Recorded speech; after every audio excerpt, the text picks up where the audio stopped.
Good morning, everybody.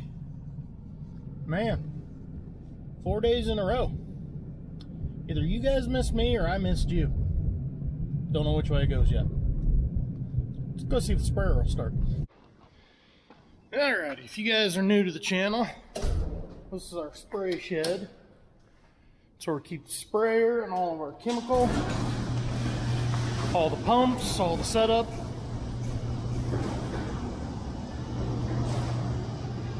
Four different chemicals up there going into 2 different cones. Got more chemical back here.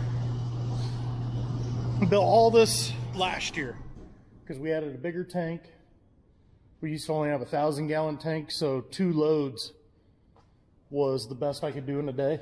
Or normally, because of our temperature and everything, we're done spraying by noon.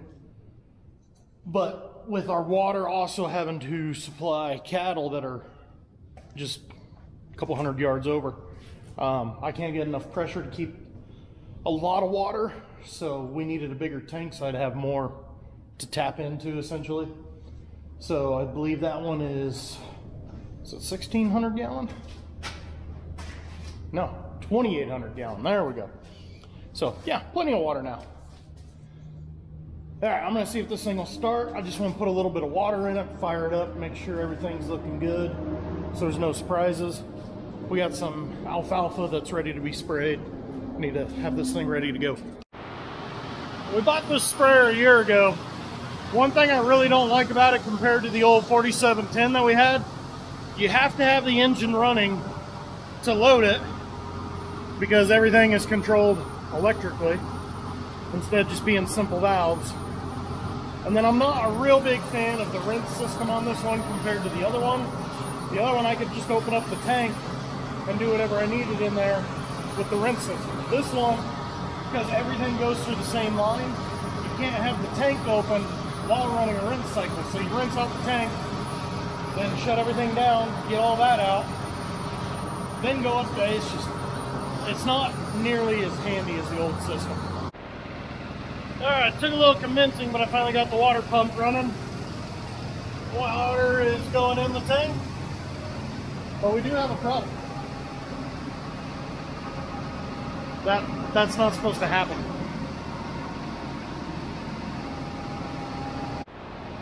I could pull with some channel lock pliers and problem solved.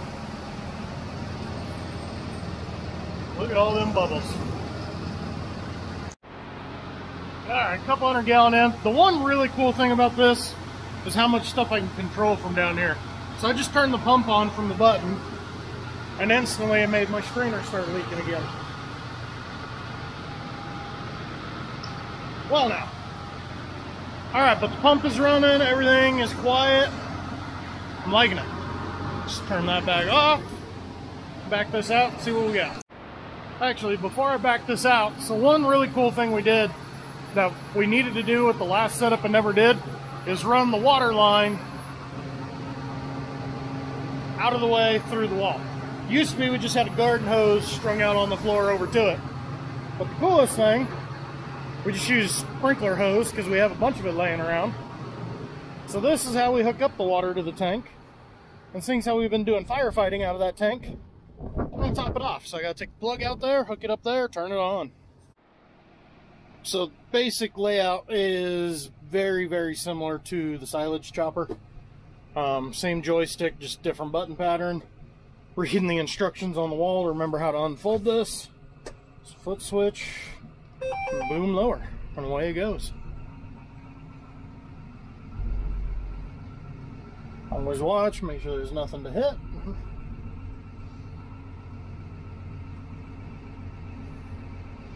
Come on, sometime today. You have to be sitting still to fold the boom on this one, I found out. Again, used 4710, I'd fold it up as I'm headed towards the edge of the field. Not this one. But that might also just be for the auto boom fold that I use. Done. Alright, I'm gonna back up over here out of the wind. Oh, downside of trying to work around the wind next to a shed is that it just swirls.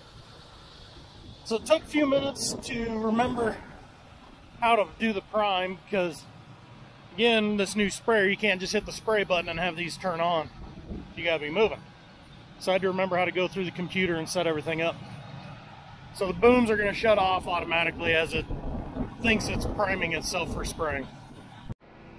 All right, nozzles are good. I'm gonna run over here to just a little dry land patch, make a pass or two, make sure the switches are all working for kicking the nozzles on and off. I think it's good.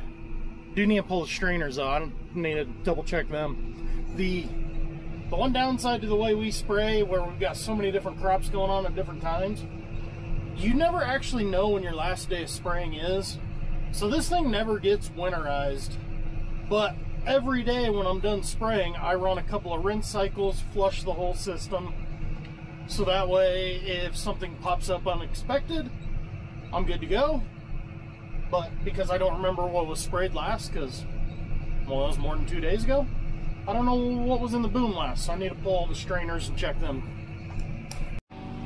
Everything appears to be functioning as it should. The auto boom height is kind of all over the place, like usual.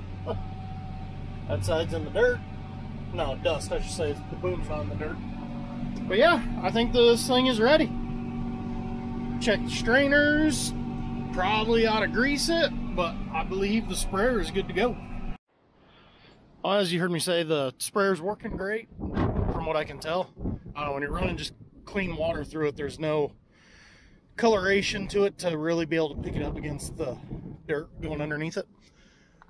Now, I was saying strainers, so there's essentially a screen inside of all three of these that I got to take out and clean. It's kind of nice this one only has 3, but it kind of sucks because this one only has 3 because these ones are not so easy, like this one. The old sprayer just had 5 of these little guys, 1 for each boom section.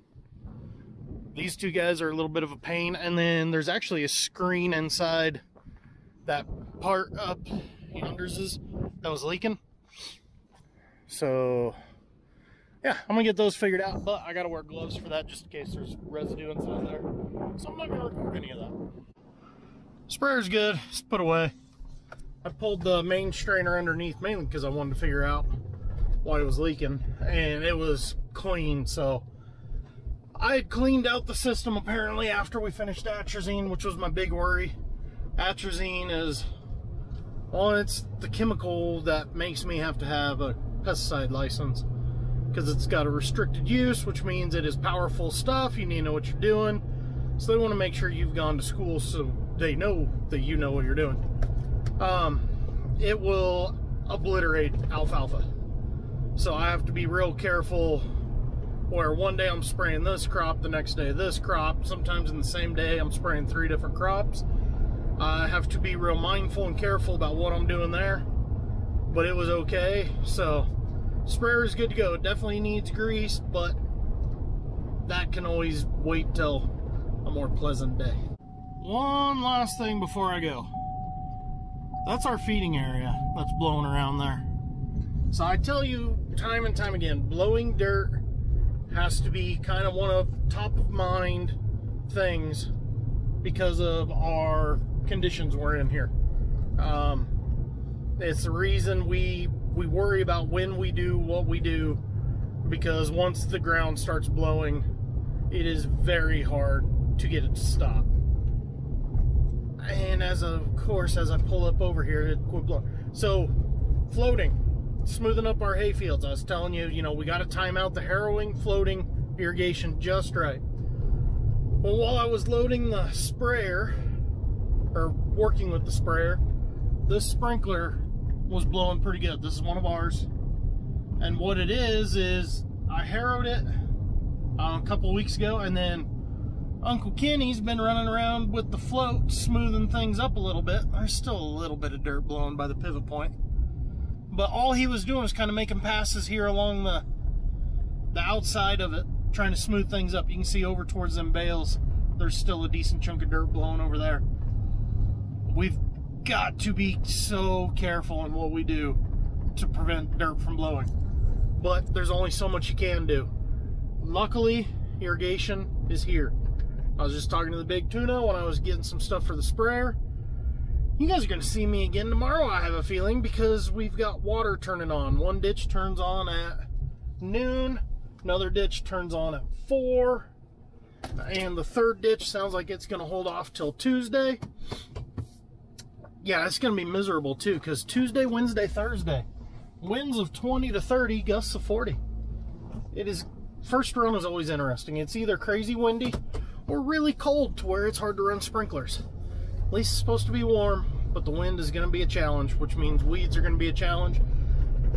So I'm going to bring you guys along, show you what kind of fun that is. But for now, I'm going to run home, talk to the wife and kids before they run into church. Then I got to go get the seed tender loaded up, get the drill loaded, get it calibrated for triticale, and probably get started on that. Seeing as how you guys already seen that, I'm not going to drag you through it again right away. Either way, guys, talk to you later.